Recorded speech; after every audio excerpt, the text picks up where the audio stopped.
Sebo tukomyewo naye kati katugambe tulabe Nabi Muhammad sallallahu alaihi wasallam tugamba ki. Waliwo sahaba mwita Sahal bun Saadi yagamba ndi yagamba mpaka wakati Rasulullah sallallahu alaihi atugamba ndi yeye yagamba atya ana wa kafirul yatimi fil jannati hakadha wa ashar bis sababati wal wusta zinizengali yagamba yakola bati nze n'omuntu alabirira omulekwa tujja kwa bwe tuti mu janna yakati ko muganda wange mwanyinazi ayagala okubeera Nabi Muhammad sallallahu alaihi wasallam ayagala okubeera naye mu janna yisa bulungi mulekwa mulekwa muyise bulungi ojja kubeera buti Nabi Muhammad sallallahu alaihi wasallam boti hakadha fil janna munja kubeera mulekwa muti kitegeeza nti ate gwe ayisa mulekwa namuyisa bubi n'omukozesa emirimu nga yera afuka muddu wakaga abaana bali awo tebafaayo toyagala bakole emirimu nga oli omwana akola nga kalogoyi kati gwe kimanyi nti ati gwe ojja kuba kinyume kyono ojja kuba mugeyeena eyo mugeyeena kubanga mulekwa wamuyisa bubi.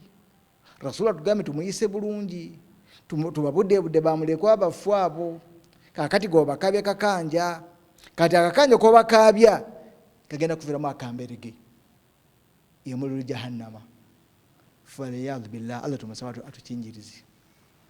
Hadithi eyo Bukhari yajogera ni Abu Dawud ni Ahmad ni Tirmidhi. Hadithi ntufu la ghubara alayhi. Amakonti gwayisa obulungi mulekwa alhamdulillah. Atende Mungu nagamba billahi minash shaitani rajim bismillahir rahmanir rahim wadduha wal layli idha saja ma wadda'aka rabbuka wama qala walal akhiratu khayrun laka minal ula wala sawfa yu'tika rabbuka fatarda alam yajidika yatiman fa'awa wa wajadaka dhallan fahada wa wajadaka 'ailan faghna فأما اليتيم فلا تقهر وأما السائل فلا تنهر وأما بنعمة ربك فحدث.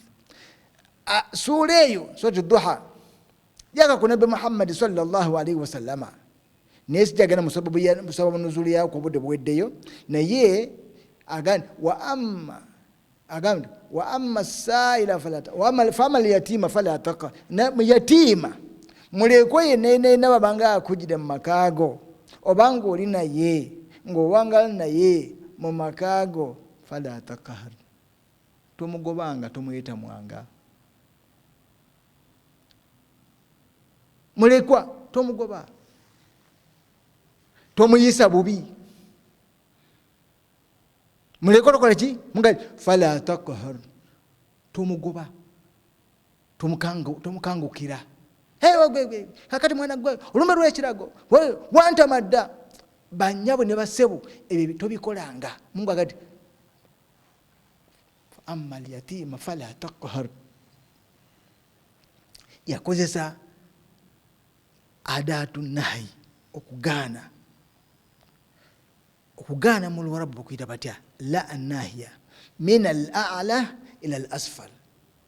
Omuntu owa waggulu yalagira owa wansi kakati Allah yakulagira agamba nti fa amma al-yatima fala taqhar mulekwa towetantalanga n'omukayukira towetantalanga n'omuyisa obubi towetantalanga n'omukonjera towetantalanga n'omulyako emmere ebyo fala taqhar mulekwa.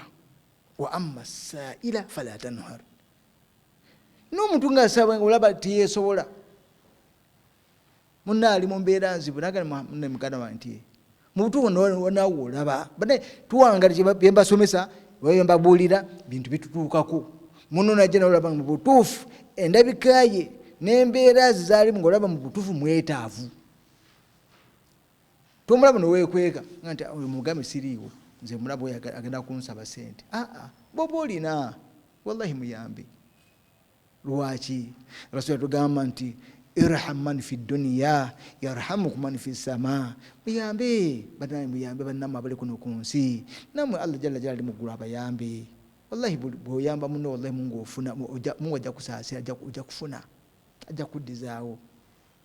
Mbadde nsomako ne bama Sheikh nangamba nti seeka nti oli ayegamba wayuthiruna ala anfusihim walau kana bihim khaswaswa, wayuthiruna ala anfusihim, ne beerekereza basahaba ba Abubakar ba Uthman ba Ali, beerekerezanga newankubadde balinga baagala naye ogani Mungu kyatugamba mwerekereze bannange, muyambe ku bannammwe.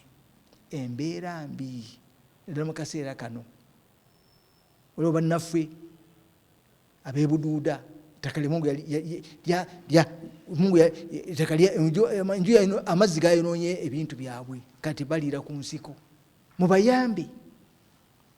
Irham man fi dunya yarhamukum man fi sama, muyambe bannamwe abali kuno ku nsi, namwe Allah abayambe. Tube n'ekisa mu mitima gyaffe, tube n'okulumirirwa, buli omu alumirirwe munne. Ate olwo abaddu ba Allah nga Mungu yabawa, bane bekimanyi nga Mungu yakuwa. Sente zaaki ziweesiba? Kimanyi nti sente gy'osaddaasi ye sente yo, naye sente gy'oterese mu banka, gy'oterese mu bintu nga otereka buteresi, okuŋŋaanya bukuŋŋaanya, eyo si sente yo, kuba ojja kufa. Obireke nga tofunyeemu. Naye sente gy'osaddaase, gy'oyambye mu kaseera n'oga nti kajjambe abantu bano abakateyamba, abalira ku nsiko, Mungu akuyamba. Era buli lwogaba oba otese ku akawunti yo. Kutulaba Abubakar ne Umar. Umar yagamba nti nze mu butuufu kangende ngaba okusinga Abubakar. Yagamba Abubakar agaba nnyo, ni nange nti kangende musooke.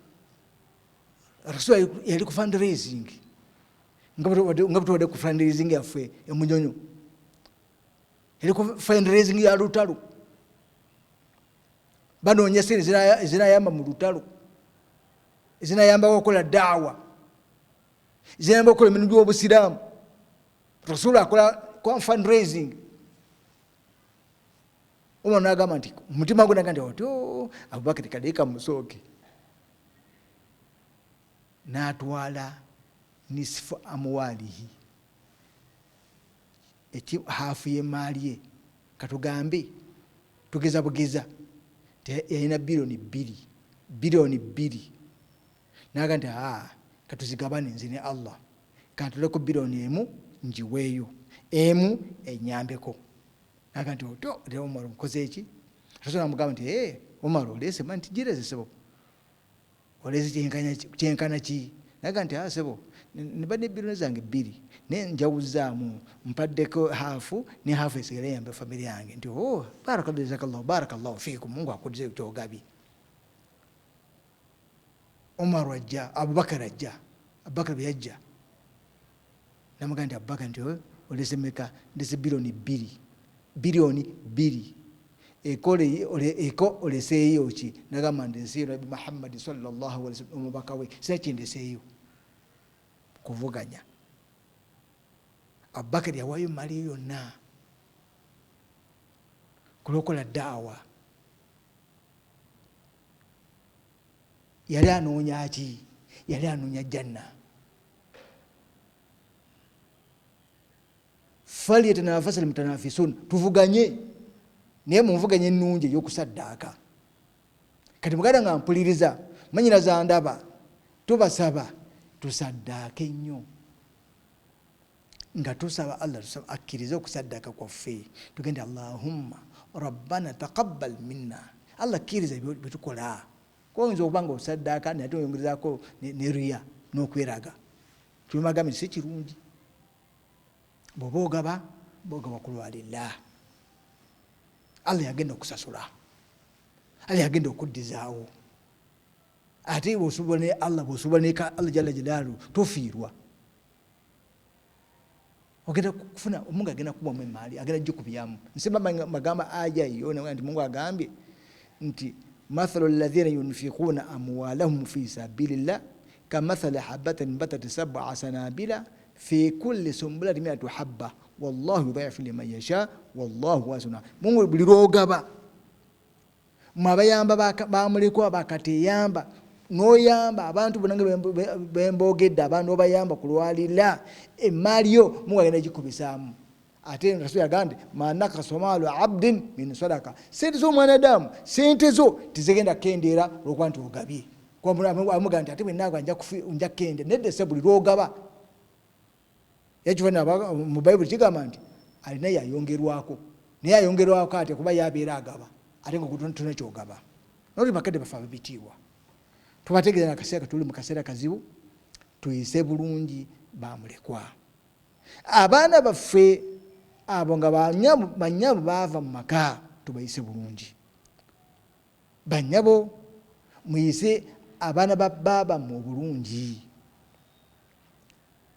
Lwoyisa omwana oyo obulungi waliwo ekyafayo kimu lwakandi obudde bugenzi naye kangezeho okukijobola. Waliwo omusajja omu yafa kiririyo kituufu ddala. Omusajja bwafa n'aleka abaana 9 ab'obuwala n'ab'obulenzi bonna tubanda baana 9. Bwabaleka n'abalekera maama waabwe naye nga mu baana 9 waliwo omwana omu. Omwana oyo nga maama we yafa. Kati maama we bwafa n'amulekera stepmother ono mukyala we ono gwe yaleka ku nsi ye naafa n'amuleka n'abaana bazaala. Kati omukyala oyo Mungu amusaasire Mungu amugazirize yali mukazi mulungi abaana yabayisa bulungi nga noono gwatazaala n'amuyisa bulungi nnyo ddala. Akati bamuyisa obulungi omwana oyo oli gwatazaala lwali olwo nga banoonya gwe banaawa scholarship agenda asome ekibuli secondary school kusereza government. Ebiseera ebyo omukyalo oli yagamba nti omwana ono kagenda asome gwatazaala. Wallahi omwana bwe yagenda n'asoma nabano bazaana basoma naye kusawe yali wetwogerera omwana oyo yayamba bali abaana abalala. Naye maama omwana yagala nnyo maama we n'agala nze bane sijula. Mungu amusaasire omusajja kijja kumwogera naye mwali mu Kampala muno. Mungu amusaasire omwana oyo era agamba nze maama wange ye maama wange ddala. Era maama omukyalo bwe yafa omwana yakaaba nnyo nga kabera maama we. Lwaki? Yamuyisa bulungi. Naye singa wali ggwe n'oleka omwana wo otwala omwana wa mujjawo naye bituuga bagamba tweyise bulungi. Abaana bamuyisa obubi abo oba oli awo bagenda bayamba oba oli awo bagenda okuyamba abaana bammwe naye tubayise bulungi. Tweyise bulungi Mukama banga bebitiibwa.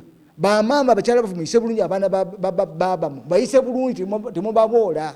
Abaana bayise bulungi nga abaana ababo era baana bo kubanga bana babbaabo. Naye tubayisa bubi tubaboola tubakabe kakanja.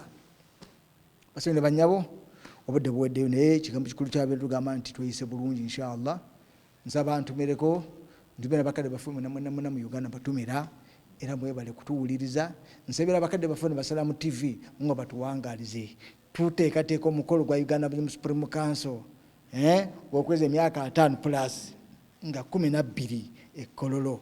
Tubakunga mwenna bassebo ne bannyabo abayisiraamu abalokole abakatoliki abakristaayo bonna ba Orthodox tubategeeza tubakunze mujje tusanyukire wamu nga tusaba Allah tumwebaza olwokuba nti yatuyamba. Uganda Supreme Council kasookedde eteekebwawo ekyagenda mu maaso kati kusaba yalenga ekulembera mukadde waffe Dr. Al-Mufti Al-Ugandi Sheikh Dr. Shaaban Ramadan mubaje atufuze bulungi atukulembedde bulungi mujje ffenna tutambulire wamu.